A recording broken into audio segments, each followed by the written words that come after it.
A graça e a paz, queridos, estamos aqui para trazer a lição de número 7. Hoje nós vamos estudar as duas naturezas humanas e divina de Jesus. Repetindo, as naturezas humana e divina de Jesus. O nosso textuário, ele diz, dos quais são os pais e dos quais é Cristo, segundo a carne, o qual é sobre todos, Deus bendito eternamente. Romanos capítulo 9, versículo 5. E a verdade prática, Jesus é o eterno e verdadeiro Deus, e ao mesmo tempo o verdadeiro homem. Essa é a lição 7, ok? E trazendo sempre a lembrança, né? Para que você não se esqueça, se caso você não é inscrito em nosso canal, se inscreva em nosso canal, deixe o seu like, compartilhe aí com seus amigos, com o seu grupo, nos ajuda aí a continuar divulgando a palavra de Deus, tá ok? Então fica conosco aí até o final, e vai ser bênção para a gente, tá bom? E sendo o nosso canal monetizado, você assistindo os anúncios, você nos ajuda na monetização do nosso canal, ok? Então, repetindo, lição 7, as naturezas humana e divina de Jesus, ok? Então, essas duas naturezas, elas são reveladas na Bíblia, né? A gente sabe que a nossa leitura bíblica em classe, ela está em Romanos, capítulo 1, verso de 1 a 4, e Filipenses, capítulo 2, verso de 5 a 11, ok? Bem, a lição dessa semana tem como esse propósito reafirmar a natureza divina e humana de Jesus e, ao mesmo tempo, né, mostrar as principais heresias contrárias ao ensino doutrinário da natureza cristológica. Nós vamos estudar aqui o nestorianismo e o monofisismo, certo? Vai ser duas coisas importantes. São doutrina daquela época falsa, herética, mas que continua funcionando na vida de muito cristão hoje. Então, é uma lição muito importante a gente saber entender as duas naturezas de Jesus, a humana e a divina, ok? Então, é importante isso. Bem, a gente sabe que houve muitos concílios nos primeiros séculos da igreja para manter, principalmente em relação a Cristo, né? A sua natureza divina e humana. E quanto também a personalidade do Espírito Santo e a sua divindade. Houve muita batalha, né, nos concílios a respeito disso. Sempre levantava um combatendo a divindade, outro levantava combatendo a humanidade de Jesus, outro combatendo a personalidade do Espírito Santo, e outros combatendo, né, a personalidade e a divindade do Espírito Santo. Então, essas coisas sempre houve. Então, sempre se reunia, né? Havia aqueles concílios que reuniam para tratar do assunto. A igreja reunia os líderes para tratar de certas heresias. E levava lá o autor da heresia. Confirmado a heresia, a pessoa era excluída, entendeu?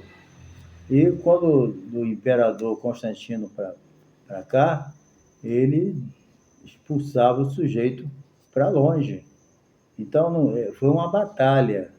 Não aceitava a heresia a igreja, estava fora da palavra de Deus, não era aceito. Podia ser amigo, podia ter condições que fosse, não era aceito. Entendeu? Era expulso mesmo, excluído. Então, os concílios, né, que existiam, aquelas reuniões dos líderes, era para tratar. E isso aí, essa firmeza desses concílios, dessas reuniões, que não permitiam heresia, foi uma benção que hoje a igreja está aí. Porque senão a igreja não chegaria aonde chegou hoje. Mas só que essas heresias da antigamente, elas são ressuscitadas a cada tempo.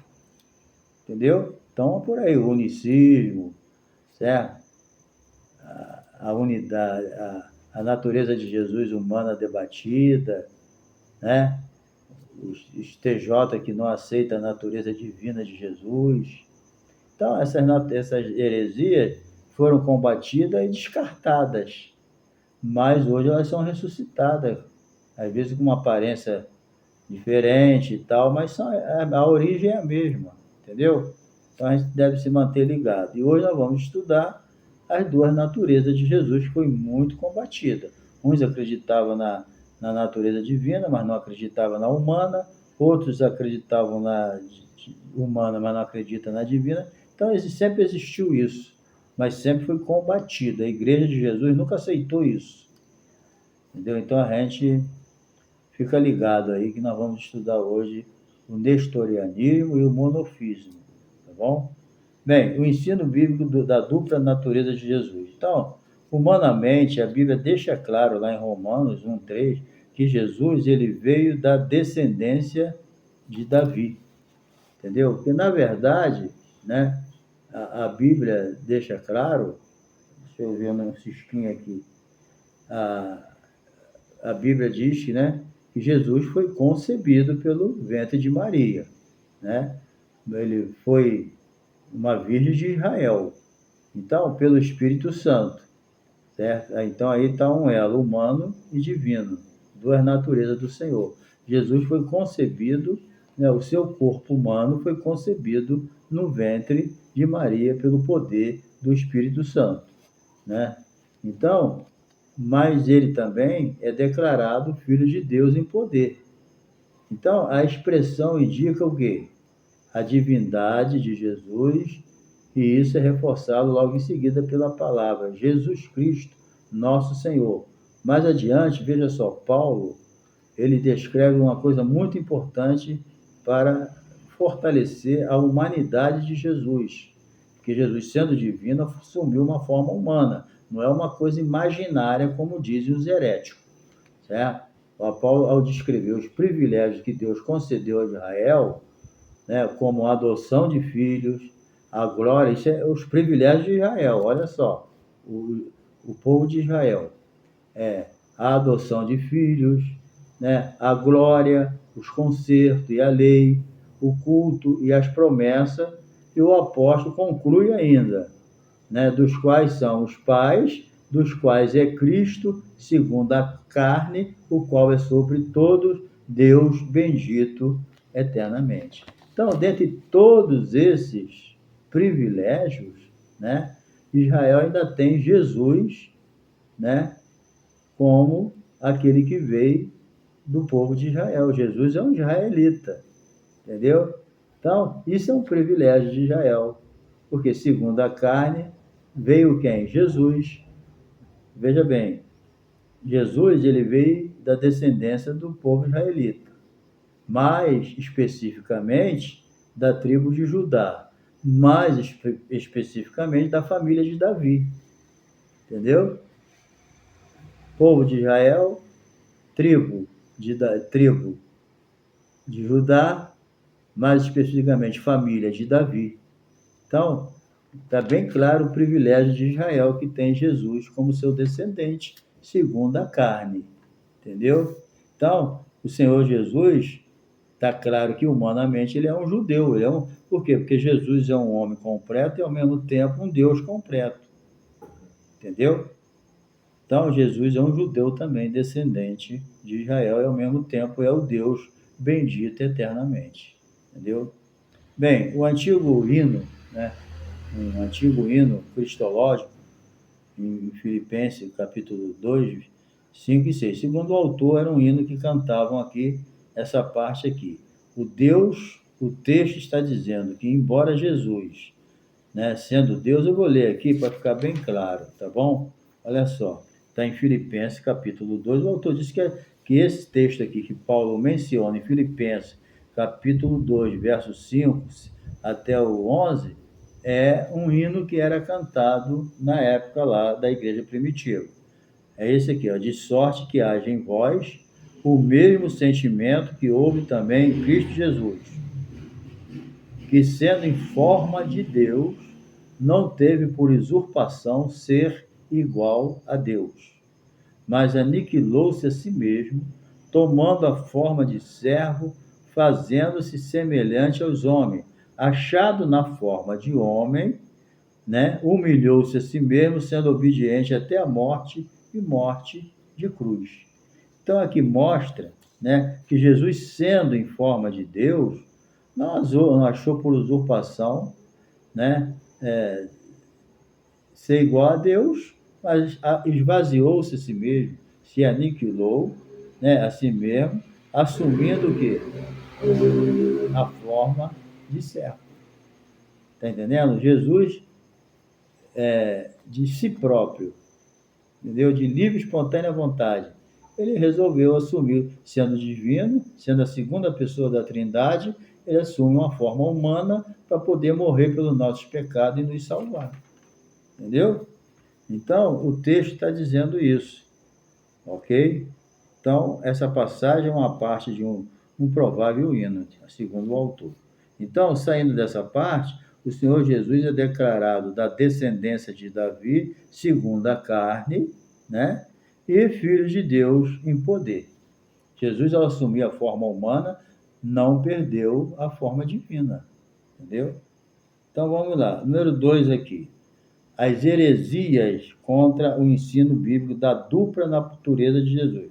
Vamos ver aqui quem foi o tal do Nestório, né? Um dos homens lá do quinto século, né? Do quarto século. Ele foi bispo de Constantinopla entre 428 e 431. Então, foi no quinto século.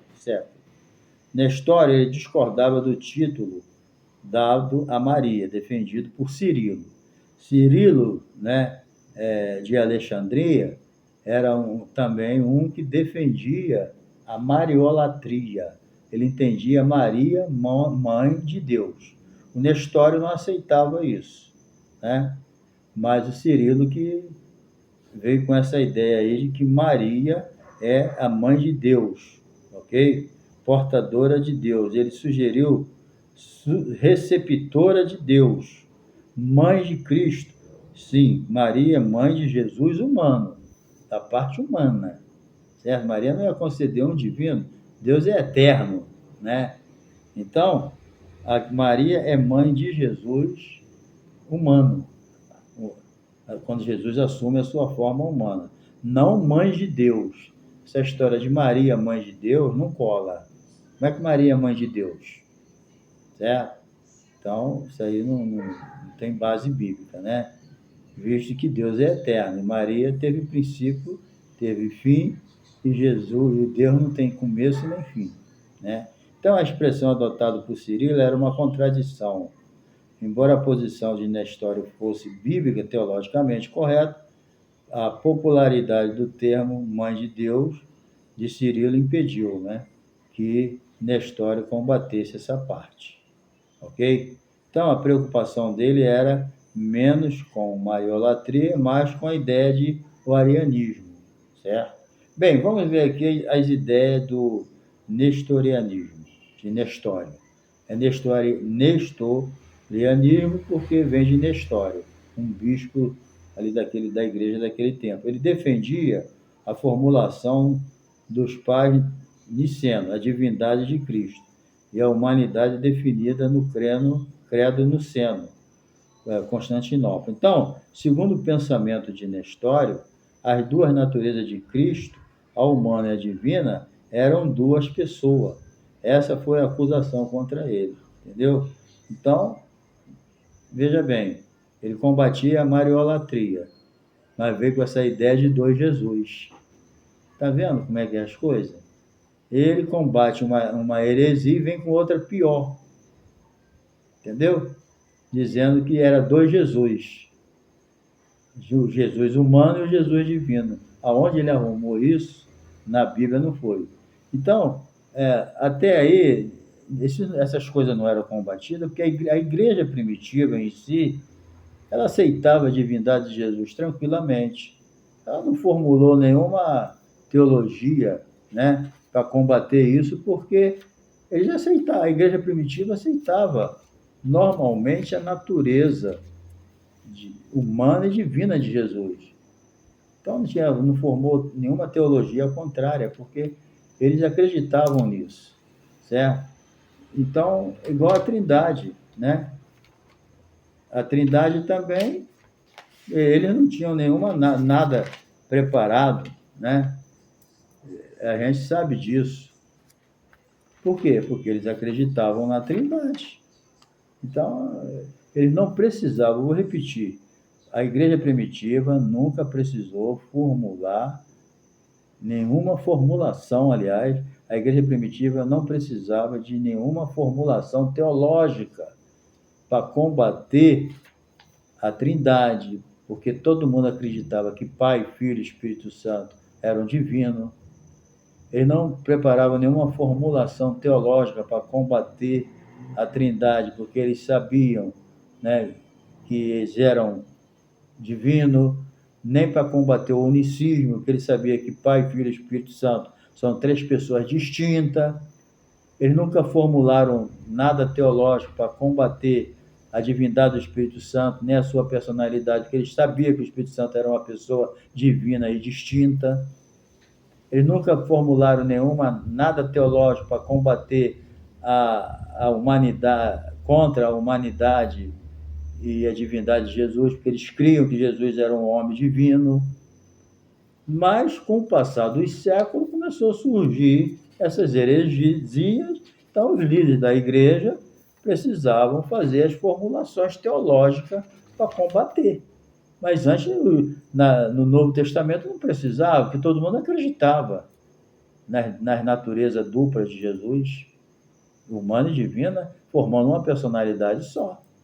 Então, os nestorianos, eles criaram essa ideia de dois Jesus, o humano e o divino.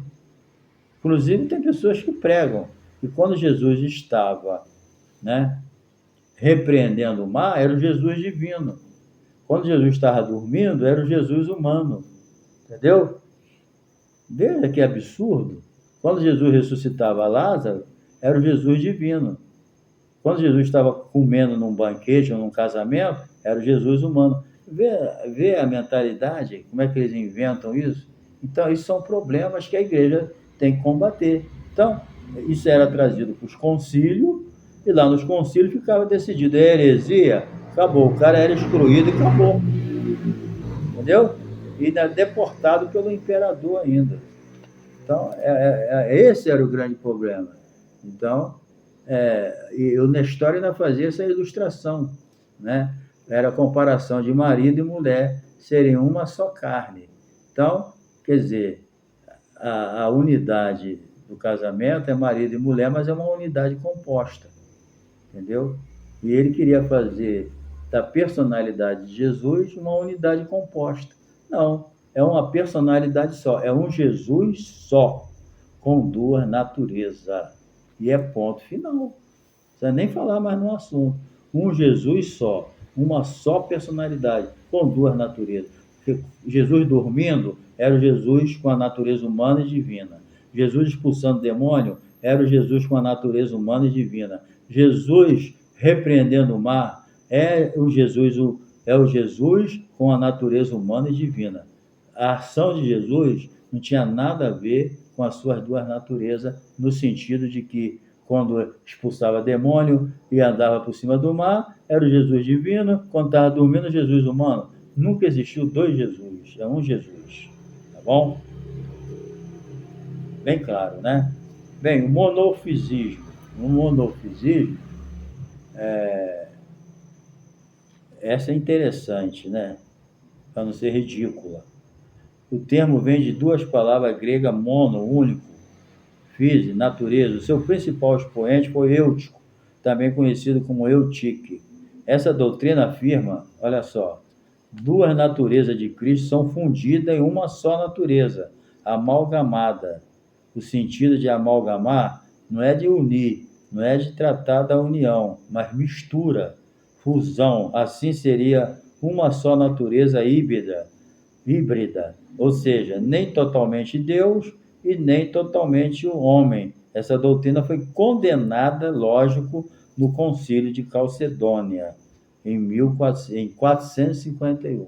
Então, essa aqui ainda é pior ainda, entendeu? Essa aqui diz que a natureza humana de Jesus e a divina se uniram e formaram uma natureza. Qual? Tá entendendo? Então Jesus não tinha duas naturezas, porque elas duas se uniram e formaram uma natureza só. Entendeu? Então essa doutrina foi condenada, lógico. Fundiu as duas, aí deixaram de existir. Está entendendo? A resposta bíblica, né? Segundo a Bíblia, o Senhor Jesus é perfeito quanto à divindade e perfeito quanto à humanidade. Romanos 9:5 e Filipenses 2, de 5 a 11. Então, isso foi condenado lá. E a encarnação do Verbo não é uma conversão ou uma transmutação de Deus em homem, nem de homem em Deus. Tem nada a ver. A distinção é precisa entre a natureza e pessoa. Então, esse concílio criou um documento que diz: a união dessas duas naturezas é permanente como resultado da encarnação. O documento é uma interpretação precisa, né? Baseado na Bíblia. Bem, o perigo dessas heresias na atualidade. Bem, monofisitas, quando a doutrina monofisista foi rejeitada com o nestorianismo, houve reação. Quer dizer, os heréticos eles nunca desistem. Já que foi condenada, levantou um sujeito lá, chamado Jacó Baradeus, no ano 500 a 578. Ele foi um monge sírio, ele liderou um grupo monofisista e preservou a tradição sírio-monofisista. Eles não desistiram, eles levantou um grupo lá e criaram de novo, né? Ele e seus seguidores não aceitaram a decisão do concílio e continuaram com essa ideia louca de que a união divina e humana se uniu e deixou de existir a humana e a divina, ficando uma só, sendo que essas duas que se uniram não é humana e nem divina, é o quê? Então tem uma terceira natureza aí. Então a heresia que tinha que ser, né, eliminada mesmo. Mas os heréticos não desistem e não desanimam. Então, é importante conhecer a cristologia dessa tradição cristã e saber como responder, né? E também vem o quenoticismo. O quenoticismo é do verbo grego kenó, indica esvaziar.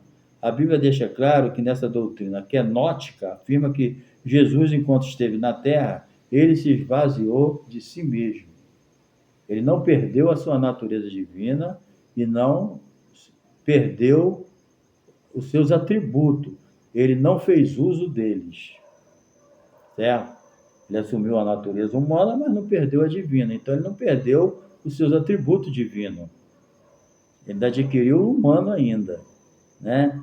Então, existem duas linhas principais aqui de pensamento. O verbo possuía, que é Jesus, né? O verbo possuía os atributos divinos, Jesus, né? Mas escolheu não usar, entendeu? E as prerrogativas da sua divindade foram usadas, mas na submissão do Pai e na direção do Espírito Santo. Jesus, para ser o Messias, ele precisava se submeter ao Pai através do Espírito Santo.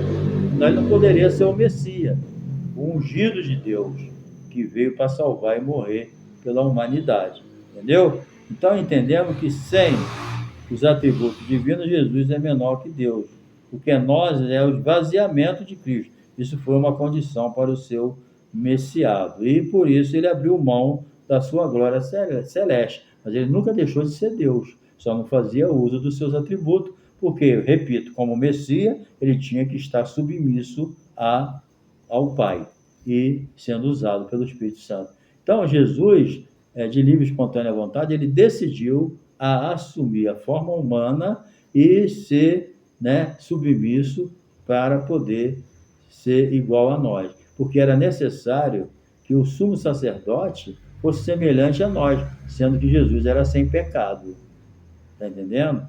Então, Jesus revelou a sua natureza divina quando esteve na terra, entendeu? Dentro dos princípios entre o Pai, o Filho e o Espírito Santo, certo? Ele perdoou o pecado, ele recebeu adoração, repreendeu a fúria do mar. Somente Deus tem esse poder, certo? Quem é que pode perdoar pecado? Só Deus, né? Aí Jesus mostrou a sua divindade, mas ele tinha os limites estabelecidos por ele mesmo, entendeu? E agora, voltando à mariolatria, o catolicismo romano adotou o termo mãe de Deus, lá de Cirilo, né? Ou seja, um pensamento antibíblico que desenvolveu numa teologia permanente até hoje, por conta da popularidade. Então, sabe que isso é uma heresia, Maria Mãe de Deus, isso não existe, né? Mas é mais uma invencionice dos heréticos, ok? Então, querido, concluindo, o Concílio de Calcedônia de 451, aquela reunião que os líderes faziam para determinar se algo era herético ou não, sendo confirmada a heresia, o herético era expulso. Hoje não. Os heréticos ficam na igreja normalmente, como se nada tivesse acontecendo. Entendeu? Então, o Concílio de Calcedônia reafirma a dois concílios anteriores, o de Nicéia, 325, e de Constantinopla, em 381, ratificando os credos produzidos por esses conclaves gerais, estabeleceu definitivamente as duas naturezas de Cristo. Então, já estava na Bíblia, mas eles confirmaram que estava na palavra de Deus, tá bom? Então, Deus te abençoe, que essa lição possa ter fortalecido a você, que caso, né, você tivesse alguma dúvida a respeito das duas naturezas de Jesus, a humana e divina. Hoje nós temos lá no céu, à direita de Deus, um homem divino. A natureza humana e a divina. Jesus, ele levou a natureza humana lá para o céu e ela está à direita de Deus. Então, Deus te abençoe e até a lição de número 8.